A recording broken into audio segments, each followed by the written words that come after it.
Allez, de retour sur le plateau de Totalement Foot, justement. Messieurs, je vous parlais du comparatif entre la saison 2015-2016 et celle de cette année, justement, pour Le Mans FC. Et regardez cette période. Cette période, c'est les mêmes journées. On était à la 17e journée, tout allait bien. Le Mans était premier ou deuxième, à pas beaucoup de points du premier. L'an dernier, c'était Chartres. Cette année, c'est Saint-Privé-Saint-Hilaire. Et les défaites consécutives, l'an dernier, il y en avait eu 4. Et cette année, on commence avec 3 à la même période. Est-ce vraiment, ou à quoi est due cette mauvaise période, selon vous ? À la peur.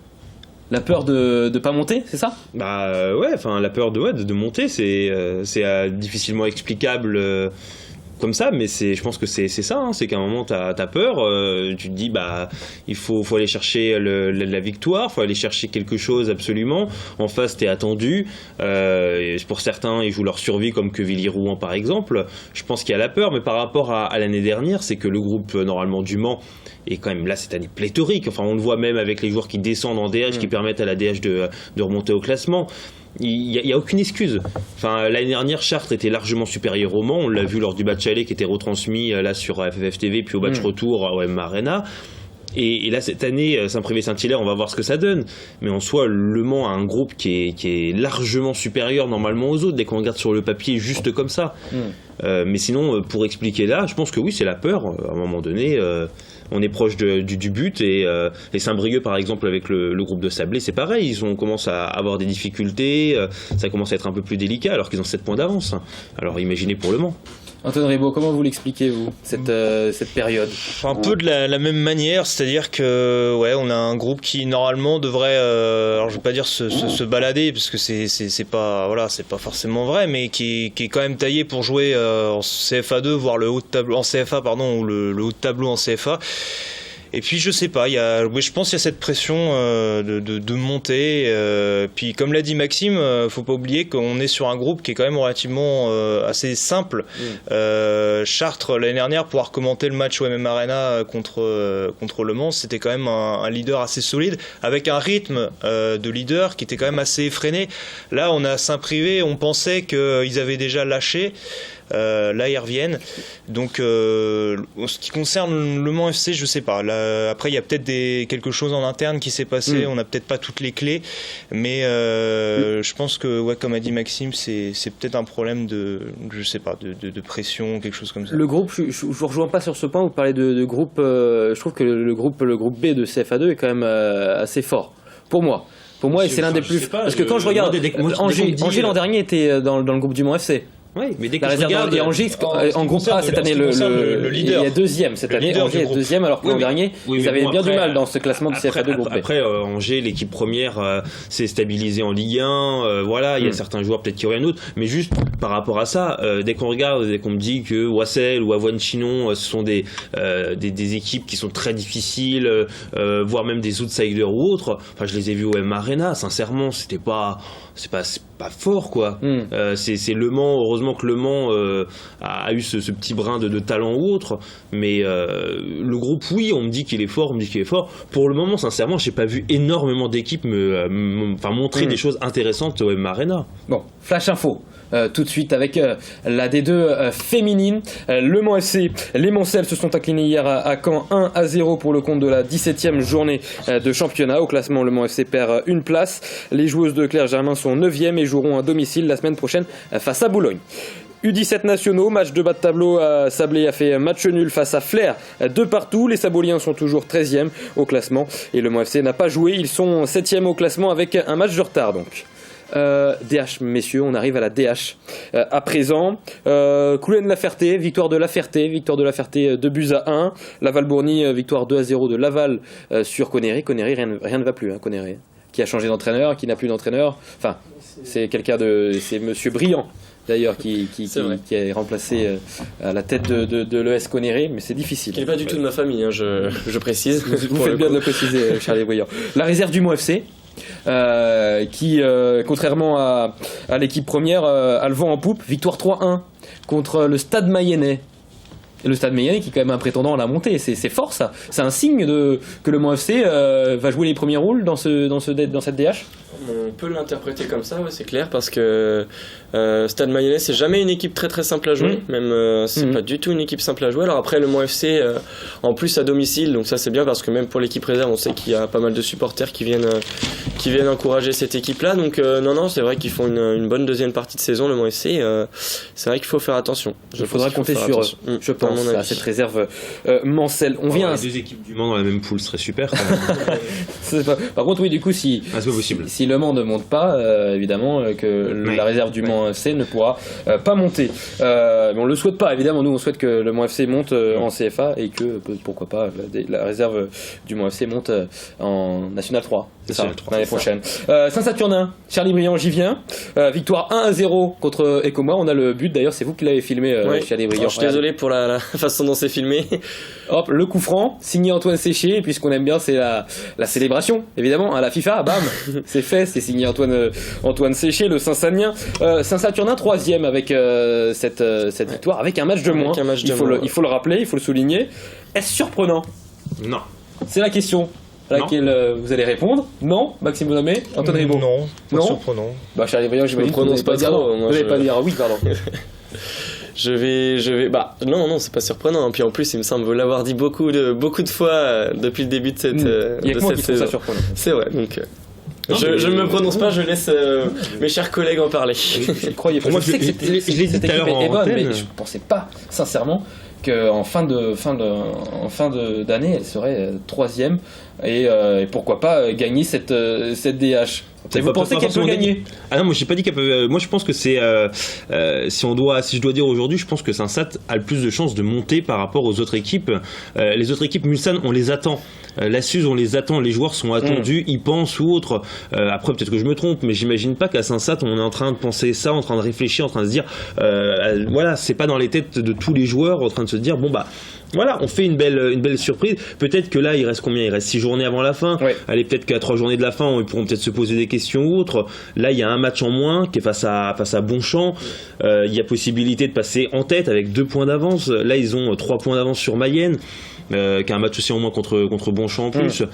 Pour moi, au contraire, je pense que Saint-Sat a le plus de chances de monter par rapport aux autres. Oui, mais parce qu'eux, ils sont pas attendus. Justement, Mulsanne-Télocher qui a fait match nul face à Bonchamp, 1-1. Vous étiez d'ailleurs au match. Mulsanne-Télocher qui était leader avant ce match et qui, grâce au succès de la Suze, ou à cause du succès de la Suze, Mulsanne-Télocher est relégué à la seconde place puisque la Suze a gagné 2-0 à Mamers. Justement, belle victoire des Suzerains. La Suze, Mulsanne, est-ce que le champion est parmi ces deux clubs ?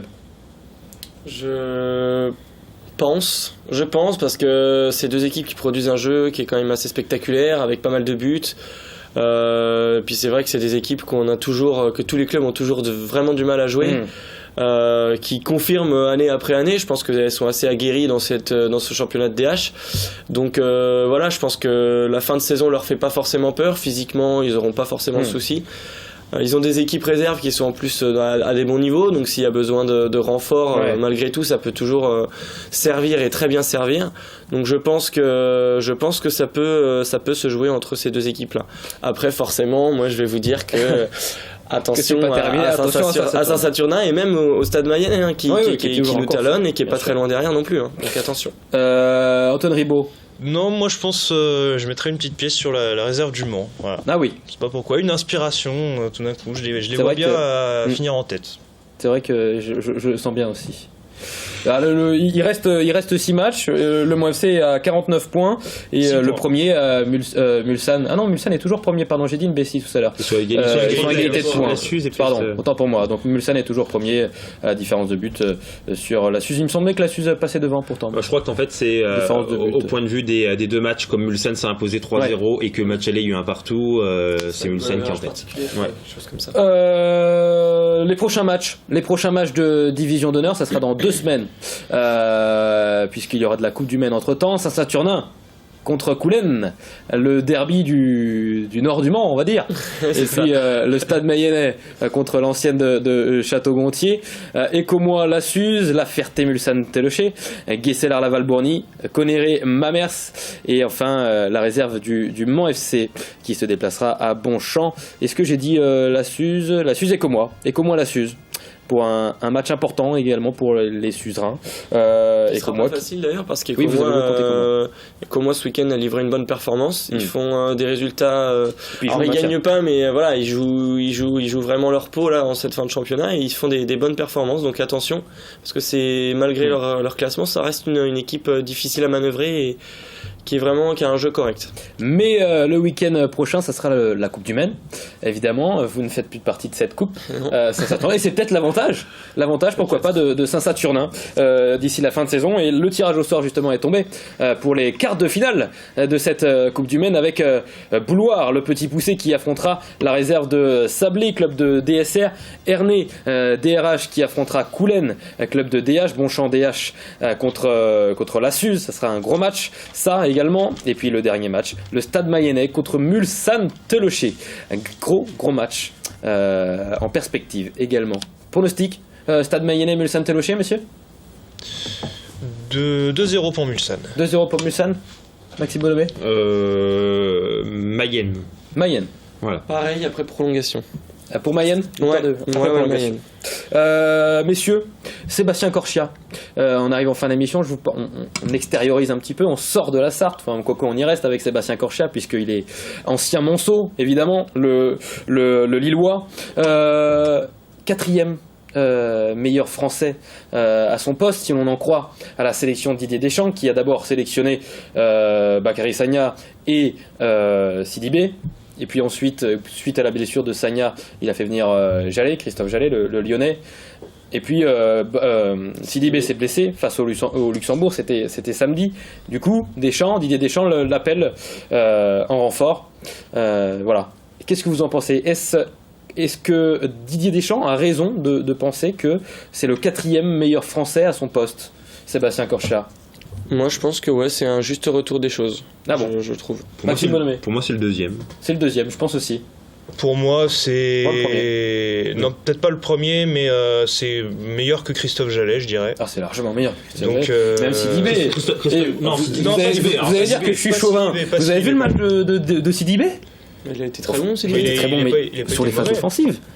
Défensivement, tu veux défendre, je peux pas dire c'est 0, mais défensivement, Sidibé, en regardant le match de Sidibé, notamment la double confrontation face à Manchester City, mérite largement d'être titulaire aujourd'hui en équipe de France. Comme Benjamin Mendy mérite aussi d'avoir son poste, peut-être ce poste-là de l'autre côté.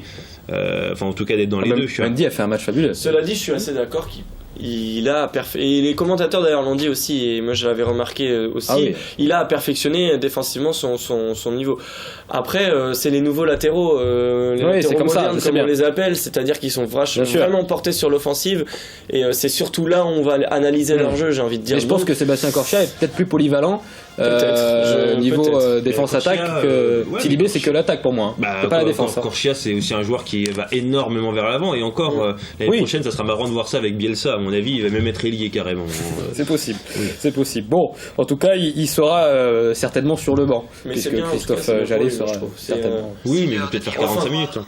Enfin, parce que ça faisait un moment qu'il était, était un petit peu entre deux, et là voilà qu'il est enfin sa sélection. Je pense que même lui, il doit être très content. Bon, merci messieurs. On verra ça. Le match de l'équipe de France, c'est demain contre l'Espagne. Et ça sera sur TF1. Voilà, c'est la fin de cette émission. Je vous remercie, messieurs, d'avoir participé. On se retrouve la semaine prochaine avec vous, Maxime Bonhomé, puisque je m'absenterai exceptionnellement et vous prendrez ma place. J'espère que vous êtes contents. J'ai surtout peur. Vous avez peur? Mais non, ça va bien se passer. Et j'en profite pour... Je suis pas aussi beau que vous, voilà, c'est pour ça. Si, vous l'êtes encore plus que moi. J'en profite pour remercier également Léo Beltrando. C'était la dernière émission de notre réalisateur qui part pour de nouvelles aventures. Voilà, je lui souhaite bon vent à Léo et merci pour tout ce qu'il a fait pour cette émission. Merci les amis et à la semaine prochaine avec Maxime Bonhomé en tant que présentateur.